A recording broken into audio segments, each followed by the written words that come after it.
It's a great day in SimWorld, everybody. Good morning and welcome to SimWorld Today. I'm B. Ron. Alongside me is my co-host Rick Blaze for the morning show. Good morning, my friend. How you doing? Finally, Rick Blaze has come back to SimWorld today. How you be, Ron? Good to I'm be here. wonderful, man. It Wonderful. It's good doesn't matter how you're doing, B Ron. All right, I'm ready now. I love it. I love it, man. I love it. Let's jump right into some topics, shall we? Starting with the SWBA, the big trade that happened yesterday. Terry Rozier, the guard from the Charlotte Hornets, almost called them Bobcats for a second. They're not there anymore. The Charlotte Bobcats got traded to the Miami Heat for Kyle Lowry and a 2027 first round pick for them. Rozier, having a good year so far. It looks like anyway, scoring wise anyway. 23.2 points per game, 2.9 rebounds per game, 6.6 assists per game, shooting around 46% from the field so far this season. What do you think this move does for the Heat's title chances? Does it improve it? Does it not make a dent? Where do you sit on that, Blaze? I mean, it definitely improves the Heat. I don't know about title chances. I think when they went to the finals, this last year, a year two ago, 2 years ago, I think they called lightning in a bottle. So I don't know about final chances, but I'm really just want to talk about. Show me you don't care about winning without telling me you don't care about winning, and look at the trade the Charlotte Hornets just did. They gave up an all-star in Terry Rozier for a fat man and a bag of peanuts. Yeah, Kyle Lowry, he's not the player he once was at all. And a few years ago in Toronto, he was amazing. Him and DeMar DeRozan, when they were both there in Toronto, that was crazy, them two being together. But now, Lowry is kind of falling off the vertical cliff, I, so to speak.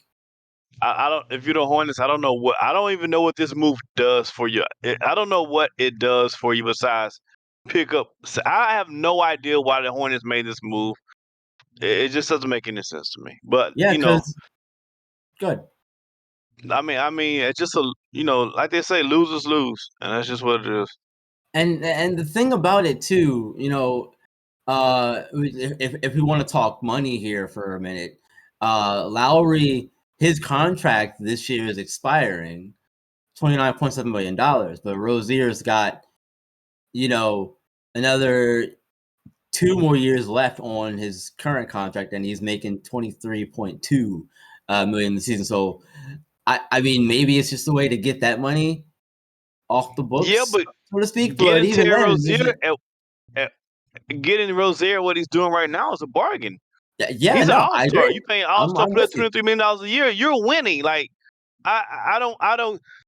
I'm assuming you're getting rid of a Kyle Lowry to get that money back at the end of the season to draft to bring in a free agent.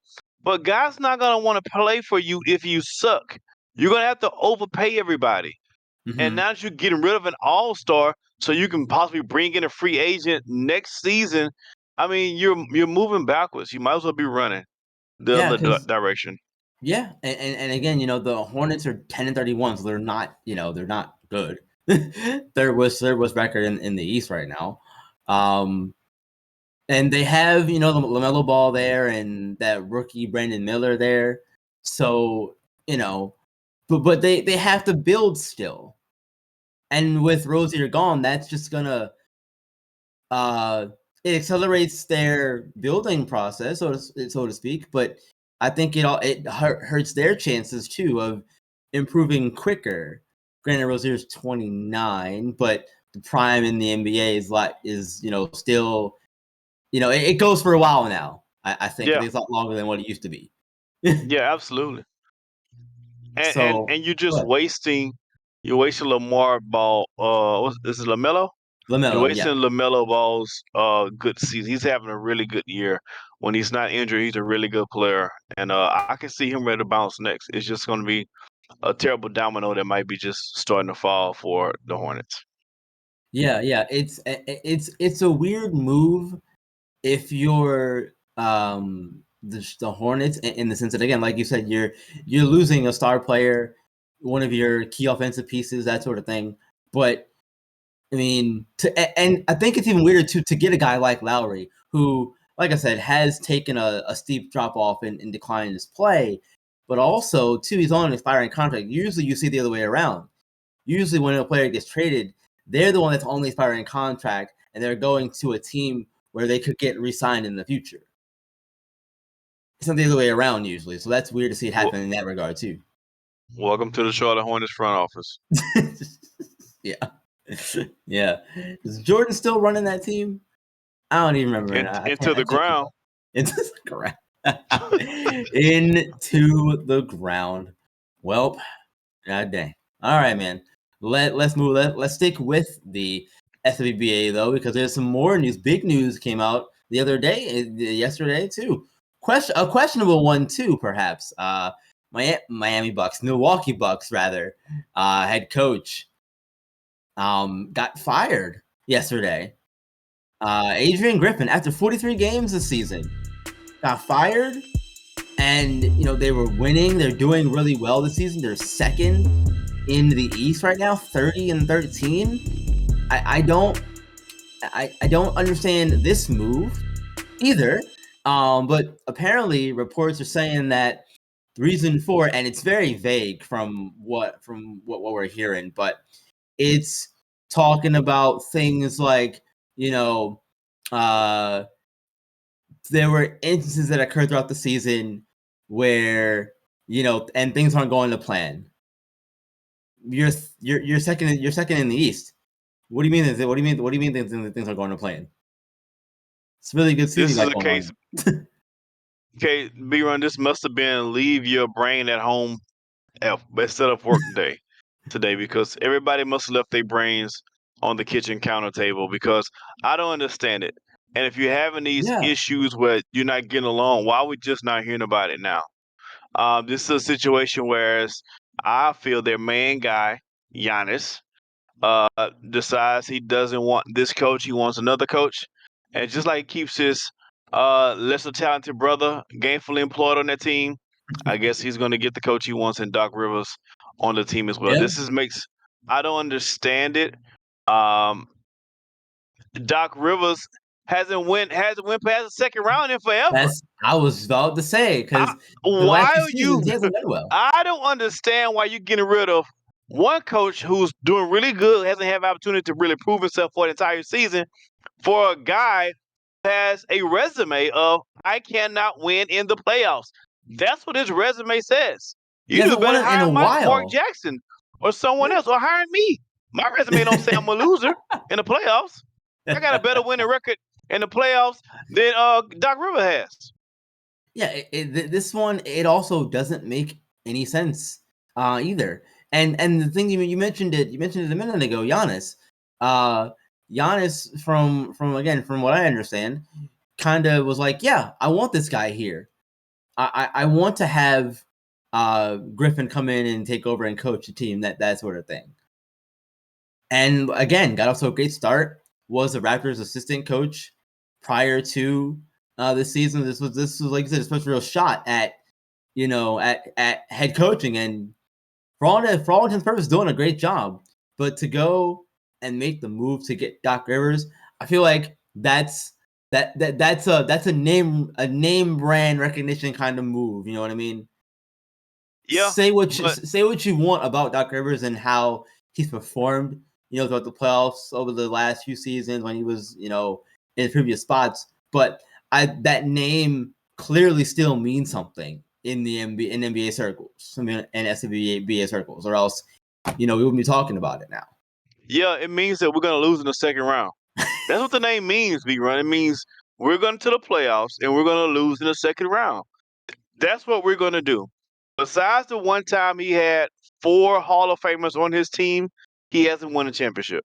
He's only won the championship as a coach with 4 Mm-hmm. Hall of Famers on his team. So call me crazy, But I think if you're gonna, I wonder how do you call Adrian in the office today and tell him you're fired? What reason are you giving him?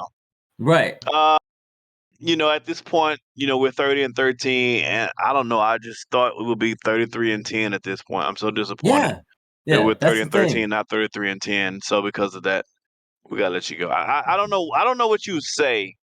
That's some really weird energy going on. Exactly. That's what's strange about this to me too. Is that again they're playing really well this season. I don't understand how you make that move to do it there, but you know what? Let's bring it home because we have some small prep to talk about here.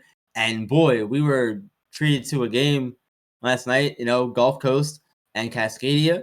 You were on the call for that one, and Gulf Coast ended up getting the win in this one. And we're going to take a look at some highlights here. There's Kevon Jackson, the dunk god, doing his thing there in the first quarter, getting them started there in that one. And here in the second, Kai Killens attacking and posterizing Q Dozier.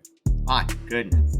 What an absolutely phenomenal slam. And here in the third, Tyshawn McGrady, reigning SimWorld Prep Player of the Week, taking a 3 in default and cutting that lead down some more. But here late in the fourth, with the game winding down, game pretty much put away at this point, Kai Killens does it again. This time over Jason Holla if you Holbrook, hear me.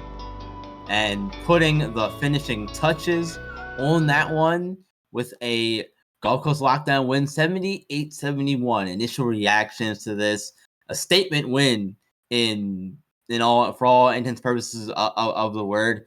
Both teams are Gulf Coast 8-2, Cascadia 9-2 now.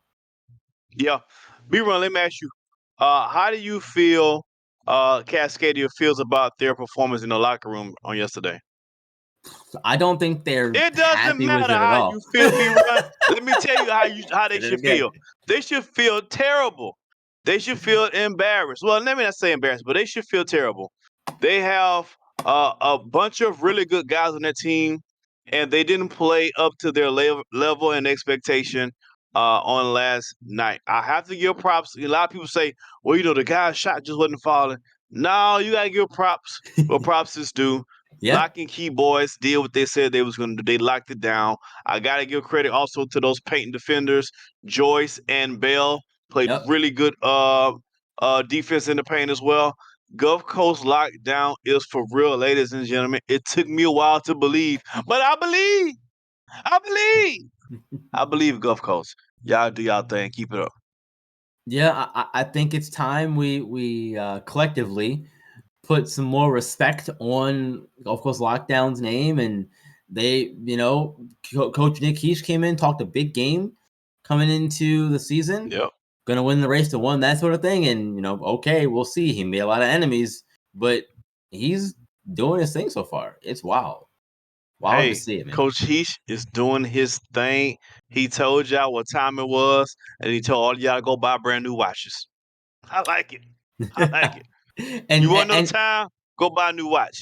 Yeah, look, and you could say too that the regular season performance doesn't translate to postseason performance, but performance all the same sets you up for being in that spot down the road. Absolutely, and this young team needed that type of win. This was a statement win for Gulf Coast, and I think Cascadia is going to be fine. Let's not get 100%. crazy.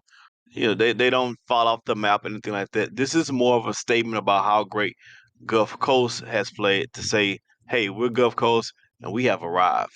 Absolutely, absolutely. Well, thank you all for joining us on SimWorld Stage this morning. Appreciate it. Rick, why don't you do the outro today? Hey! Yeah, I'm just so glad I got you. SimWorld Sports, baby. Where only you can see the game, be the game. We'll see you tomorrow. Our show coming on this afternoon. Make sure y'all tune in. Blazing Takes.